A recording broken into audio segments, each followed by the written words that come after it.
This is a LibriVox.org recording by Tim Sherman Chase. This recording is in the public domain. Thus Spake Zarathustra by Friedrich Nietzsche. Translated by Thomas Common. Part 3, Chapter 57. The Convalescent. 1. One morning, not long after his return to his cave, Zarathustra sprang up from his couch like a madman, crying in with a frightful voice, and acting as if someone still lay on the couch, who did not wish to arise.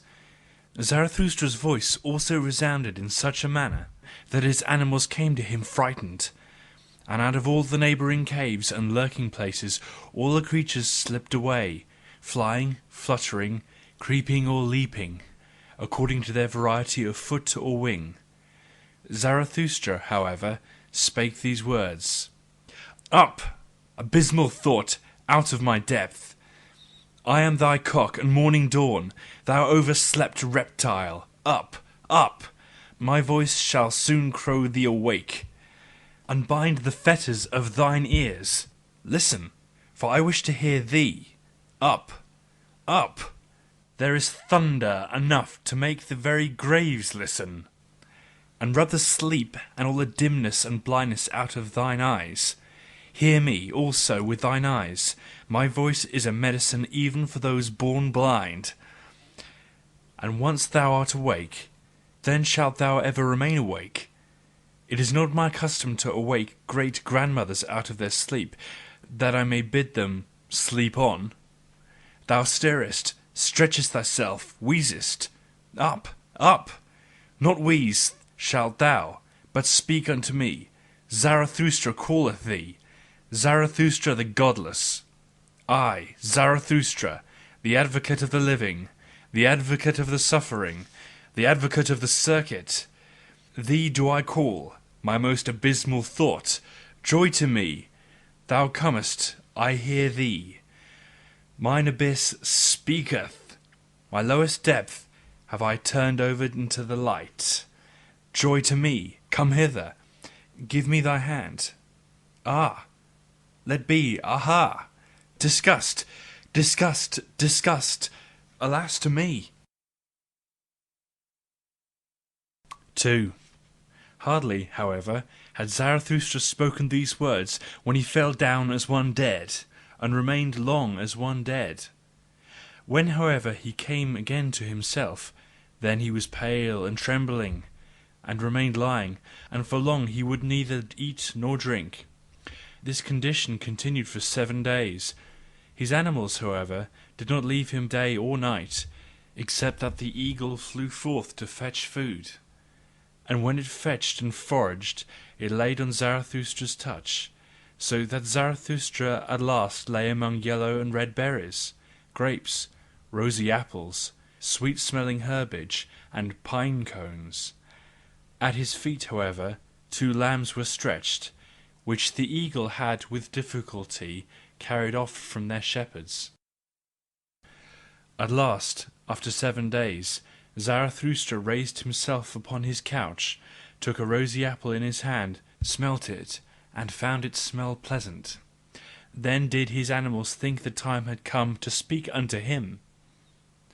O Zarathustra, said they, now hast thou lain thus for 7 days with heavy eyes. Wilt thou not set thyself again upon thy feet? Step out of thy cave. The world waiteth for thee as a garden. The wind playeth with heavy fragrance which seeketh for thee, and all brooks would like to run after thee. All things long for thee. Since thou hast remained alone for 7 days, step forth out of thy cave. All things want to be thy physicians. Did perhaps a new knowledge come to thee, a bitter, grievous knowledge? Like leavened dough layest thou, thy soul arose, and swelled beyond all its bounds.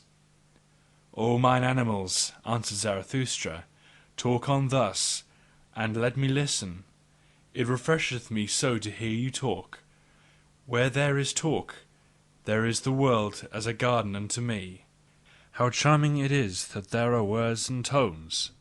Are not words and tones rainbows and seeming bridges twixt the eternal separated?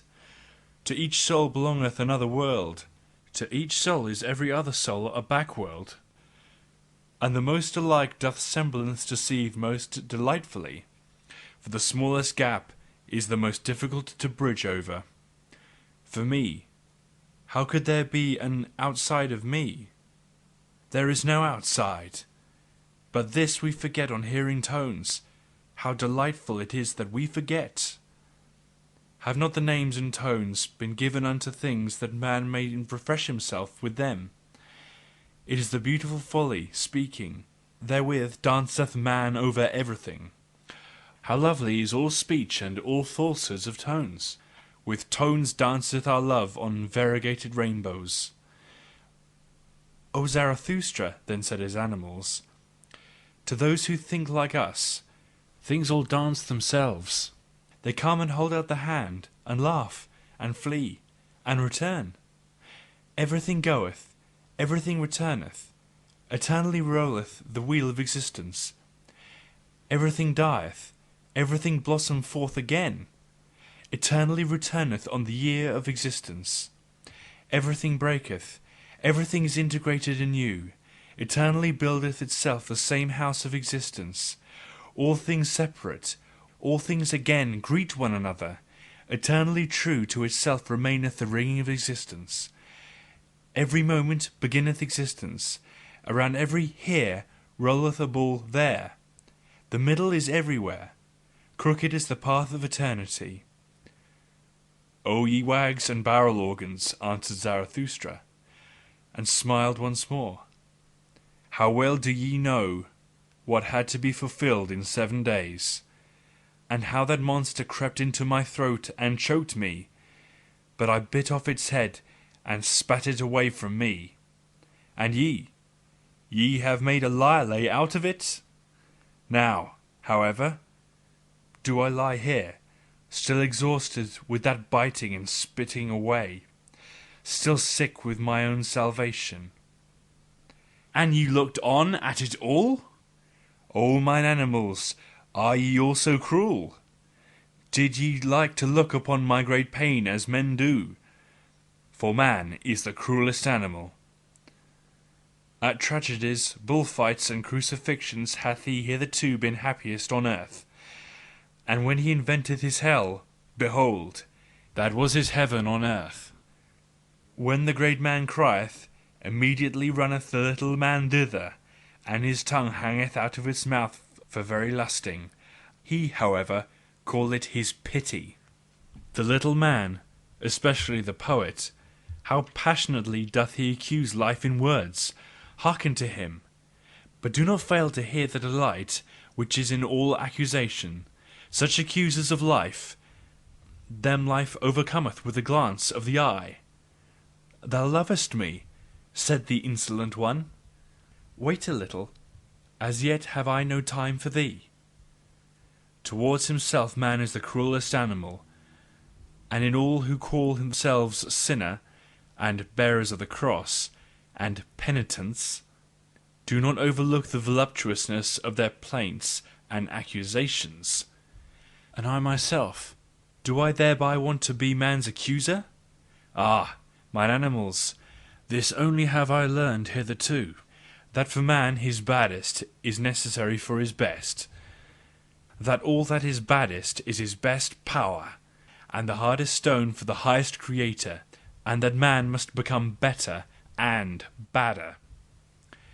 Not to this torture stake was I tied, that I know man is bad, but I cried, as no one hath yet cried, ah, that his badness is so very small, ah, that his best is so very small.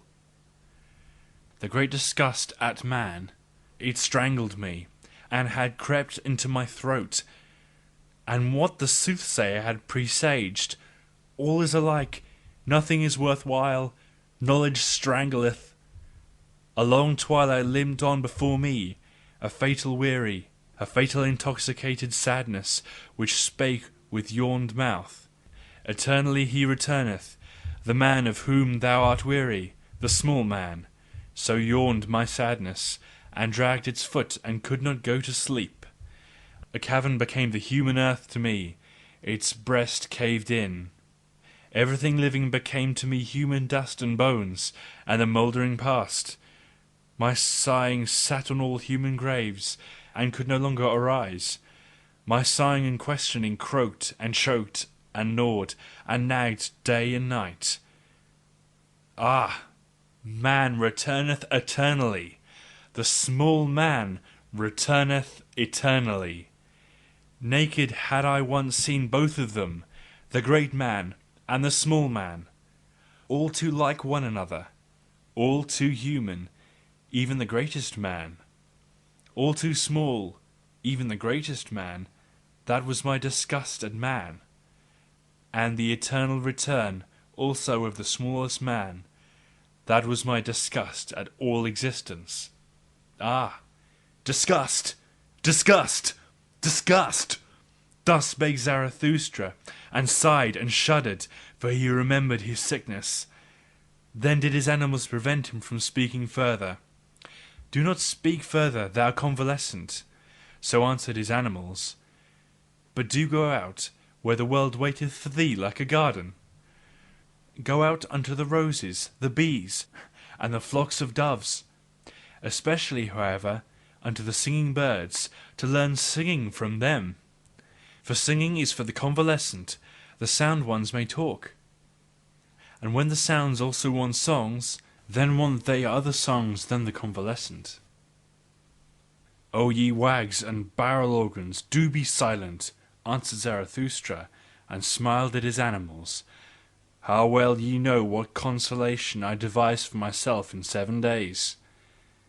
That I have to sing once more, that consolation did I devise for myself, and this convalescence.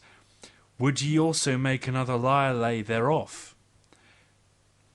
Do not talk further, answered his animals once more. Rather, thou convalescent, prepare for thyself first a lyre, a new lyre. For behold, O Zarathustra, for thy new lays there are needed new lyres. Sing and bubble over, O Zarathustra, heal thy soul with new lays, that thou mayest bear a great fate, which hath not yet been any one's fate. For thine animals know it well, O Zarathustra, who thou art and must become. Behold, thou art the teacher of the eternal return. That is now thy fate. That thou must be the first to teach this teaching. How could this great fate not be the greatest danger and infirmity? Behold, we know what thou teachest, that all things eternally return, and ourselves with them, and that we have already existed times without number, and all things with us. Thou teachest that there is a great year of becoming, a prodigy of a great year. It must, like sand glass, ever turn up anew, that it may anew run down and run out. So that all those years are like one another in the greatest and also in the smallest, so that we ourselves in every great year are like ourselves in the greatest and also in the smallest. And if thou wouldst now die, O Zarathustra, behold, we know also how thou wouldst then speak to thyself, but thine animals beseech thee not to die yet. Thou wouldst speak, and without trembling, buoyant rather with bliss. For a great weight and worry would be taken from thee, thou patientest one. Now do I die and disappear, would thou say? And in a moment I am nothing. Souls are as mortal as bodies. But the plexus of causes returneth, in which I am intertwined. It will again create me. I myself pertain to causes of the eternal return. I come again with this sun, with this earth, with this eagle, with this serpent, not to a new life, or a better life, or a similar life. I come again eternally to this identical and selfsame life, in its greatest and its smallest, to teach again the eternal return of all things. to speak again the word of that great noontide of earth and man, to announce again to man the Superman. I have spoken my word, I break down by my word, so willeth mine eternal fate, as announcer do I succumb. The hour hath now come for the great down-goer to bless himself. Thus endeth Zarathustra's down-going.